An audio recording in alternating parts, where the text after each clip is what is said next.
நான் அந்த படம் பார்த்தேன். உங்க நம்பர் எங்க கிட்ட இருந்து தொலைஞ்சு போச்சு. அதனால எனக்கு நம்பர் இல்ல. இப்ப நான் போனே கொடுக்குறேன். நீங்க தயவு செய்து அந்த போன்ல இருந்து எனக்கு ஒரு போன் நான் படம் பார்த்தேன் சார். நான் படம் பார்த்தேன். ரொம்ப நல்லா இருந்துச்சு சார். நீங்க சொல்லிடுங்க மேடம். அப்புறமா வந்து பேசிக் ஃபோன் நம்பர் தானே சார் வாங்கிடலாம் சார். ஒன்றும் ப்ராப்ளம் இல்லை சார். தமிழில் ஒரு அளவுக்கு தான் தெரியும். இருந்தாலும் முடிஞ்ச வரைக்கும் தமிழ்லேயே நான் பேச முயற்சி பண்றேன். அழகா தான் தமிழ் பேசுறீங்க. நீங்க அழகா இல்ல நீங்க அழகா பேசணும்னு அவசியமே இல்லை. ஒரு அழகே தமிழ் பேசும்போது அப்புறம் எதுக்கு அது அழகா பேசணும்? இந்த தமிழ்நாட்டில் வந்து கிருபானந்த வாரியார்னு ஒருத்தர் இருப்பார். கிருபானந்த வாரியாருக்கும் மஞ்சு வாரியாருக்கும் ஒரு பெரிய வித்தியாசமே இல்லை. கிருபானந்த வாரியார்ன்றது ஆன்மீகம் பேசுகிறவர், மஞ்சு வாரியார்ன்றது பெண்மீகம் பேசுகிறவங்க இல்லை. அது செயல்லையே இருக்கும். பெண்ணோட சக்தி என்ன, பெண்ணோட அழகு என்ன, அந்த அழகு எது வரைக்கும். உதாரணத்துக்கு அந்த கம்பி இருக்குல்ல, அது கம்பியாகவே இருந்தால் துருப்பிடிச்சு போயிடும். ஆனால் அந்த கம்பிக்குள்ள ஒரு சின்னதாக ஒரு கரண்ட் இருந்துன்னு வச்சுங்களேன், அது கடைசி வரைக்கும் துருப்பிடிக்காது. அந்த மாதிரி பெண்ணாவே இருந்துட்டா வயசாக அழகு குறைஞ்சி எல்லாம் முடிஞ்சு போயிடும். ஆனால் அந்த பெண்ணுக்குள்ளே இருக்கிற ஆற்றலை அந்த கம்பிக்குள்ள நுழைக்கிற மாதிரி தனக்குள்ளே எப்பெல்லாம் அந்த பெண் செலுத்திக்கிறாளோ அப்போல்லாம் அந்த பெண் வந்து மஞ்சு வாரியார் மாதிரி ஆயிடுவாங்க.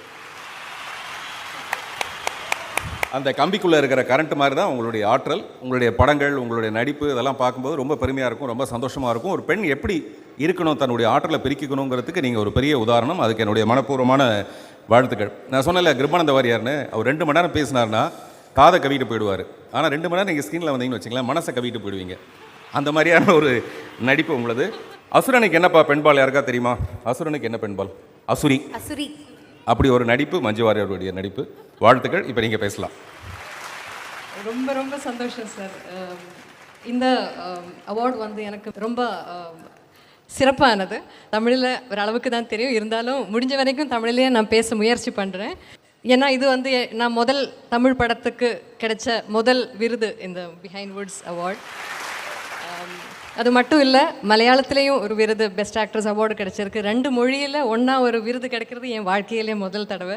2 படத்தோடையும், லூசிஃபர் படத்தை பற்றி பேசும்போது அஃப்கோர்ஸ் பிருத்விராஜ், முரளி, அதோட ப்ரொடியூசர் மிஸ்டர் ஆண்டனி, அதுக்கப்புறம் above all dear respected Lalettan for அந்த படத்துக்கு நான் சரியாக இருப்பேன்னு நினச்சதுக்கு அவங்களுக்கும், அதுக்கப்புறம் அசுரன் என்ற என் முதல் தமிழ் படத்துக்கு என்னை கூப்பிட்ட முதல்ல தனுஷ் சார், அதுக்கப்புறம் இந்த வாய்ப்பு கொடுத்த வெற்றி சார், அந்த படத்தில் என் கூட நடித்த எல்லாவரையும், நடித்தது மட்டும் இல்லை, அந்த படத்தில் என் கூட வேலை செஞ்ச இவங்க எல்லாருக்கும் ஒரே மாதிரி இந்த விருதில் பங்கு இருக்குதுன்னு நான் நம்புகிறேன். ஸோ இதுக்கு எல்லாம் ரொம்ப நன்றி. பிஹைண்ட் வுட்ஸுக்கும் நன்றி.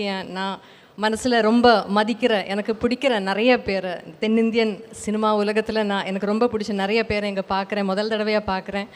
அவங்க கூட எல்லாம் இந்த அவங்க முன்னாடி இந்த மேடையில் நிற்கிறதுக்கு இந்த வாய்ப்பு கிடைச்சதுக்கு ரொம்ப சந்தோஷம். தேங்க்யூ.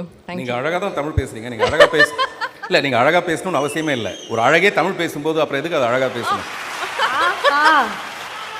அருள்ஜி சார், அந்த மெடலும் அவங்களுக்கு போட்டுருங்க சார். 2மே அவங்க வந்து இன்னைக்கு வாங்கியிருக்காங்க. Best actor in lead role female Malayalam and special mention best actor. எல்லாத்தையும் விட எனக்கு நன்றி சொல்ல வேண்டியது இவ்வளவு அன்பா ஆதரவா என்னை வரவேற்ற தமிழ் மக்களுக்கு ஒவ்வொருத்தருக்கும், என்னை பற்றி அசுரன் படத்தை பார்த்துட்டு என்னை பற்றி பேசின ஒவ்வொரு நல்ல வார்த்தைக்கும்